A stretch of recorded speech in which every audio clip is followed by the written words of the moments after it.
Hey, g'day everybody. This could be one of the most important videos you could ever watch, since it is a pre-trip inspection for one of the biggest outback, most remote trips anywhere in Australia, the Canning Stock Route. Now, recently we've just done a 5-vehicle inspection. This vehicle wasn't there, with the whole group, 5 vehicles, 5 or 6 vehicles going on this trip. And if you want to know more about the trip itself, that's going to be on our other channel, 4x4 Adventures. But as far as the mechanicals go and things we need to check, that's what I'm going to run through now. And I've just put this vehicle up and I look under it and I go, why is this 482,000 kilometre vehicle that's been everywhere in Australia, you know, slight exaggeration, but it's been a lot of places, just about everywhere. Why is this the cleanest vehicle in the best condition out of all the vehicles I've just seen? Maybe not including the 60,000 kilometre 2021 Prado or the 2020 100,000 kilometre Prado. But when I compare to vehicles that have done about half the Ks, the other three, this is just much cleaner and looks in better condition. And then I take it to the next step and I say, what was meant to happen last weekend in March 2026 was a pre-trip inspection. That is, you've done your service, you've done your repairs as per normal maintenance, you've kind of done your own check. It's a bit late in March if the trip's leaving in May. It's a bit late to be looking to see what repairs need to be done. We covered that earlier. We said any repairs need to be done well in advance, any mechanicals, so it can be driven and tested and used. And that's why in this vehicle, you may have seen I've changed the fuel transfer system. I put a new front diff in it just to get the locker out to make it more reliable. And because the vehicle's retiring from off-road trips at 500,000 kilometers after this trip. So I've discussed it with some of the other members that were there, and what I was thinking was it was a bit disappointing to find. It's what we needed to find, but it was a bit disappointing to find the things that needed doing this late, where they should have been checked earlier as part of normal service and repairs before the pre-trip inspection. The pre-trip inspection isn't actually like a service is very important. If you're servicing your own vehicle, you need to service it. Don't just change the oil. You need to check all the components underneath the vehicle at least maybe once a year to check these things aren't falling off in your vehicle, because it can become very dangerous. So let's go and have a look under this old 2008 120 Prado that's done 482,000 kilometers and see if it's so dirty or so clean, what we can find, what needs replacing. And I'll quickly recap at the end, if I remember, on the other vehicles, the sorts of things that needed replacing. And on 3 of them, there was 3 major components that are very rare to fail in all the vehicle inspections, that we are checking more these days as they get older. But I think maybe we're just unlucky, but sorts of things that should have been checked before now. Anyway, let's get underneath and have a look at this one and see what we can find. And let me know in the comments if you see something you don't like, you don't trust, or you think should be checked. The reason it's the most important video is because, well, for us, it's the biggest, most remote place in Australia. So it's going to have all the important stuff. But hey, I'll just get distracted. Kaon.com.au. If you need the discount code, 4x4 diesel, if you've got a 120 Prado, you can get this plate, extra airflow. Why would you not want that? Jump all over it. The bash plates, I've got the standard ones back on to save weight. I don't expect on the CSR I need any heavy duty bash plates. You can have a look at all the suspension and everything.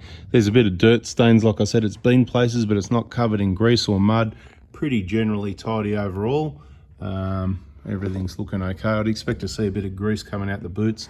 It's had some different drive shafts. It's had lower control arms replaced at 250k. It's had wheel bearings done twice. It's had tie rod ends. It's had inner rack ends. It's had lots of stuff. It is the original upper control arms, joints, bushes, everything. No work done there, which is pretty good. It's got the road tyres on at the moment, what we call the stolen wheels, saving a lot of fuel, down to 10 litres per 100 k's instead of about 11.5 usually. So there's a bit of a saving for you. That's more like what I'd expect to see. This isn't a concern, it's just normal. They sort of get a bit squashed, loosen up over time. Not ideal, but we're gonna check for play and everything in those. Wheel bearings we know are okay because they've been done, including recently. I've just checked the lower ball joints. There's no play in those. We've got videos in the inspection playlist showing you how to do that. Both of those okay.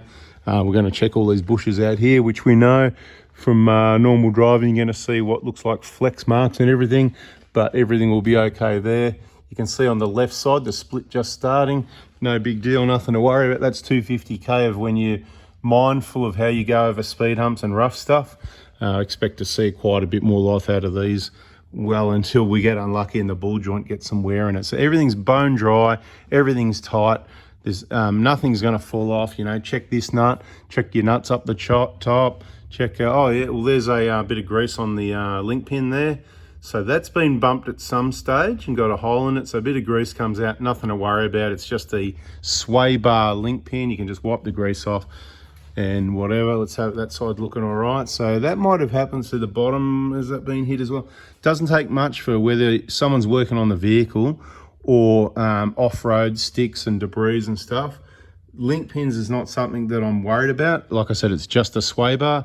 They're not going to break or fall off or anything like that. Ideally, they don't have holes in the boots and those ball joints will last a lot longer. But let's keep looking underneath the vehicle and see how filthy it is. Right, turbo's not bad. I'll put a fresh one on it. I don't know, a while ago. You can let me know in the comments on that video. Transmission, pan's never been off, as you can see. It's got the original nice, black, awesome gasket. No leaks, funnily enough.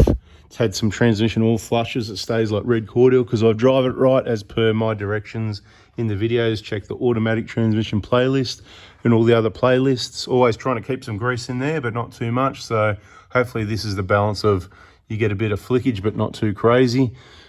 Check your front uni joint up there for any play, which we've done when we put the diff in. So we'll recheck those bolts since it's been worked on. We'll do that at the final inspection because it's a good idea, anything that's been worked on, rechecking those. You can see the copper rays on the head of the bolt there. That's probably when I did the control arms, put a bit in there to keep them from seizing, hopefully. Transfer case is all original. There was nothing wrong with the front diff. I just put a new one in it. Slip joint, could do with it clean, and there's more grease that's going to come out, so it'll probably get a final lube right before the trip, but I think I'll do an oil change now. All the shockers look good. You can see they've been hammered, those bottom bolts. All the shockers are okay. No shock protection on that one. Looks a bit oily there, doesn't it? That's a bit of a concern. That's something to look at. What is going on there? I really don't like that, to be honest. I don't know what's going on there. It's got new bearings. It's got a new seal. And I don't like to see that oil there. So this is what a pre-trip inspection is. Why the hell is that going on? But then again, we're looking at the same here. So is that just the oily separation from the copperies grease? So what we need to do now is give it a good clean up and keep driving the vehicle for a bit longer to try and work out what's going on. Now the brakes are important, that they've got plenty of meat left as well. It might be worth throwing, even though they're not bad, there's about 60-70% left on these rear pads, but it might be worth throwing a rear set in there because on a big trip, if it ends up wet, mud gets in there, wears them down like sandpaper. I'd say these ones will be okay, but I might throw a set of pads in. I'm glad to see there's plenty of that dust stuck on the oil sweat around both sides of that axle, because when I saw it around here, and that's probably the biggest part of the issue, having that on there, but then it looks very suspicious down the bottom there, like it's a leak, okay, which would mean it's got a genuine seal in there. It's very well installed, very well, very carefully. So I'm a bit look, it's not going to stop your trip if you end up with a leak there or something, but it's not what you want to see. So we'll give it a good clean up and drive it some more and see what happens. I'm just wondering if it looks pretty even both sides, but it doesn't, does it? Right, it looks a bit grease at that side. That's what I'd expect to see, dry grease. See, I've turned the camera around for you, but see, it's dry. That's what I'd expect to see. This wetness here coming out the back, it looks a bit suspicious. And how could you have two genuine seals? I mean, that was the best ever rear diff installation, seal installation I've ever done, for the reason is it's got to be done right. And I really took my time with this, getting it, just making sure they were Mickey Mouse, perfect position, special tools to install them. And I'm sort of got a question mark on that now. Now, I think it'll just go forever, but not ideal. Always check that. See how that one's nice and loose? So you want it nice and clean and loose. Put a new diff in this a little while ago, a few years ago. It's all in the playlists. There was a problem with that. I allowed the diff guy to rebuild it. There's a whole story with that. But anyway, I've yacked enough. Everything under here looks good. We've got to clean that up and keep an eye on it. We're going to do a last oil and filter change. What's going on with that oil there? No, not good. Got rid of the heavy duty bash plate. We're touring now. For the last trip, we don't need the heavy duty protection. Everything under here looks tight. We'll be checking all these bolts, prop shafts, all the uni joints, have a feel of everything. If I find anything else, I'll let you know. But other than that, it's looking good. We'll get the rest of the team to check it out in a little while. But the main thing is, all of theirs, 3 cars, all had play in their lower ball joints. So it's definitely a thing. And we really don't know how long before they're going to go bad to the point that they completely collapse. But all the suspension looks good. That's it. Bada bing, bada boom. Catch you on the next one. See ya.